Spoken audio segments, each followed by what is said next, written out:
ना first of all यहाँ पे आप देख पाओगे ये है एशिया का मैप और ये है हमारा प्यारा भारत, और यहाँ पे आप देख पाओगे ये है फ्रांस। फ्रांस के नॉर्थ में यहाँ पे आपको दिखेगा ये है यूनाइटेड किंगडम। ना यूके और फ्रांस दोनों पार्ट है नेटो के, दोनों के बहुत अच्छे रिलेशंस हैं विद यूएस। तब भी अचानक से हम आज के समय ऐसी न्यूज़ क्यों सुन रहे हैं कि फ्रांस के लोग काफ़ी हद तक गुस्सा है यूके की तरफ, और इवन यूके में भी काफ़ी हद तक आक्रोश है फ्रांस को लेकर।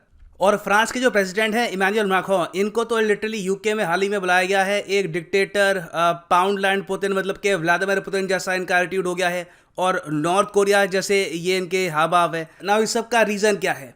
रीज़न यहाँ पर है फिशिंग को लेकर डिस्प्यूट।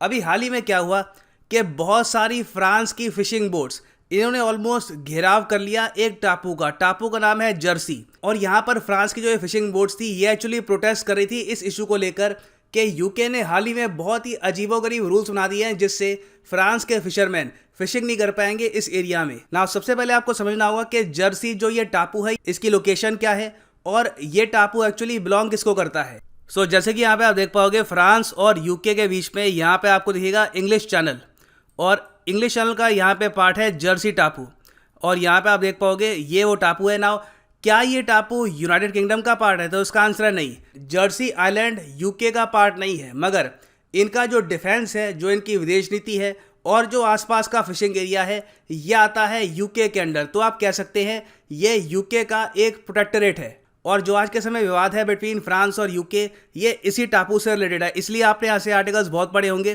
कि इमैनुअल मैक्रोन को मॉक किया गया है because of Jersey fishing threat. और ये एक आर्टिकल है Jersey fisherman slams Emmanuel Macron political game playing. और जर्सी टापू में बाय द वे आबादी कितनी है?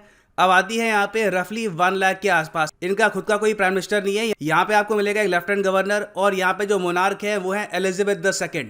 नाउ हाल ही में क्या हुआ कि इस टापू का घेराव कर लिया करीब 100 से ऊपर फ्रेंच फिशरमैन बोट्स ने। यहाँ पे आप देख पाओगे डेली मेल यूके की ट्वीट है 100 French fisherman blockade Jersey island and surround British boats vowing to bring the island to its knees. तो एक बार को तो फ्रांस के जो यहाँ पर मछुआरे थे वो तैयार थे कि इस पूरे टापू को ये लोग कट कर देंगे बाकी दुनिया से।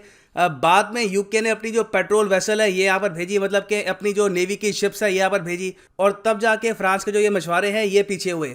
नाउ यूके ने यहाँ पर फ्रांस पे आरोप ये लगाया कि ऐसा नहीं है कि जो ये 100 मछुआरे हैं ये अपने आप आगे आ गए थे। फ्रांस की गवर्नमेंट ने इनको इंस्ट्रक्शन दिए कि इस तरीके से आगे जाओ और जो ये जर्सी टापू है इसको घेर लो, ताकि यूके मजबूर हो जाए आपकी आवाज़ सुनने के लिए। नाउ क्वेश्चन यहाँ पर ये आता है कि फिशिंग को लेकर हाल ही में क्या इशू यहाँ पे सामने आ गया। देखो इंग्लिश चैनल ये जो आप देख पा रहे हो ये लोकेशन, यहाँ पर फ्रांस और यूके दोनों की तरफ से जो मछुआरे हैं फिशिंग करने आते हैं। हज़ारों लाखों जो मछुआरे हैं यहाँ पे फिशिंग करते हैं और उनके घर यहाँ से पलते हैं।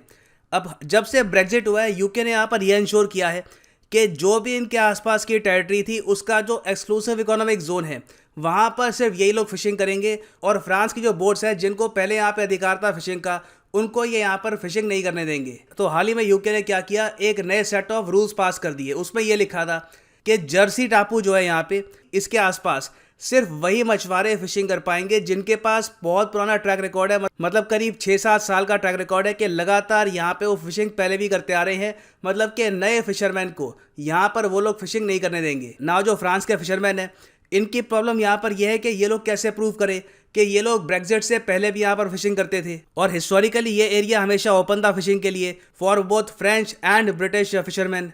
और इस सब के अलावा देखो फ्रांस ने एक और आरोप ये भी लगाया यूके पर कि ये लोग अब आज के समय फ्रांस के फिशरमैन को प्रॉपर फिशिंग इक्विपमेंट भी यूज़ नहीं करने दे रहे इस एरिया के आसपास।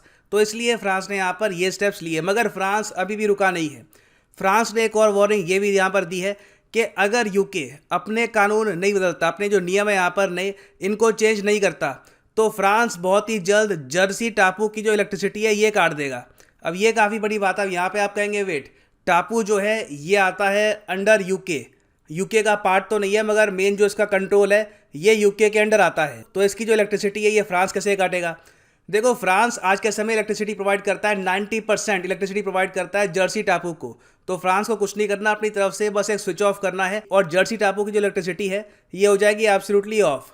और ऐसा नहीं है कि फ्रांस के लिए ये बस एक थ्योरी है। फ्रांस की जो मरीन मिनिस्टर है इन्होंने यहाँ पर ओपनली ये कहा है कि हम ये कर देंगे अगर फ्रांस के जो फिशरमैन है इनको प्रॉपर राइट्स नहीं मिलते फिशिंग करने के इन दिस रीजन। तो अब इसी चीज़ को लेकर बोरिस जॉनसन की जो सरकार है ये इमैनुअल मैक्रोन को बुला रही है एक डिक्टेटर हिटलर, और यहाँ पे आप देखेंगे नॉर्थ कोरिया स्टाइल बिहेवियर। और इवन जो यूके का मीडिया है वो यहाँ पर ये कह रहा है कि एक स्टेबल डेमोक्रेसी दूसरे कंट्री को ये धमकी नहीं देती कि हम आपकी जो एनर्जी सप्लाई है ये काट देंगे। मगर यहाँ पर देखो पॉसिबिलिटी है कि जो ये इशू है फ्रांस और यूके के बीच पे, ये इन द फ्यूचर और बढ़ सकता है क्योंकि फ्रांस में होने वाले हैं 2022 में चुनाव। तो इमैनुअल मैक्रों कहीं से भी कमज़ोर दिखना नहीं चाहेंगे। इमैनुअल मैक्रों ये नहीं चाहेंगे कि इनके देश में इनकी एक ऐसी इमेज बन जाए कि ये एक ऐसे प्रेसिडेंट है जो अपने मछुआरों के लिए खड़े नहीं हुए। सो इसलिए यहाँ पे मैं कहूँगा कि पॉसिबिलिटी अभी भी काफ़ी हाई है कि जो जर्सी टापू है इसकी इलेक्ट्रिसिटी एक्चुअली फ्रांस काट सकता है भविष्य में। और यहाँ पे आप पूछेंगे कि यूरोपियन यूनियन का यहाँ पर स्टांस क्या है, तो ये लोग आज के समय बैक कर रहे हैं फ्रांस को, क्योंकि यूरोपियन कमीशन भी यहाँ पर ये कह रहा है कि यूनाइटेड किंगडम ने बहुत ही जल्दी तेज़ी से अपने जो कानून है ये जर्सी टापू के आसपास ये बदल दिए हैं, और फ्रांस को इतना टाइम दिया नहीं है कि ये लोग एडजस्ट कर पाए न्यू लॉज के हिसाब से। मगर यूके का यहाँ पर कहना यह है कि हमें एक्चुअली किसी को बताने की आवश्यकता थी नहीं। यहाँ पर ब्रेक्जिट के बाद हमारे पास कोई रिस्पॉन्सिबिलिटी नहीं है कि हम ये सब जो रूल्स है ये कन्वे करें फ्रांस को। और बोरिस जॉनसन ने भी यहाँ पर राष्ट्रवाद दिखाते हुए ये कहा है कि हम अनवेवरिंग सपोर्ट देते हैं जर्सी को। कल को अगर इनकी जो इलेक्ट्रिसिटी है ये काटी भी जाती है तो बहुत ही जल्द यूके से ये पावर सप्लाई करना स्टार्ट कर देंगे इस टापू को। ना एक क्वेश्चन आपके माइंड में यहाँ पर यह आएगा कि इस सब में इंडिया पे क्या इम्पैक्ट आएगा, क्योंकि हमारे रिलेशंस अच्छे हैं फ्रांस के साथ, यूके के साथ भी। तो देखो यहाँ पे मैं कहूँगा अभी के लिए इंडिया पे कोई यहाँ पर प्रेशर आएगा नहीं कि हम यहाँ पर कोई साइड चूज़ करें।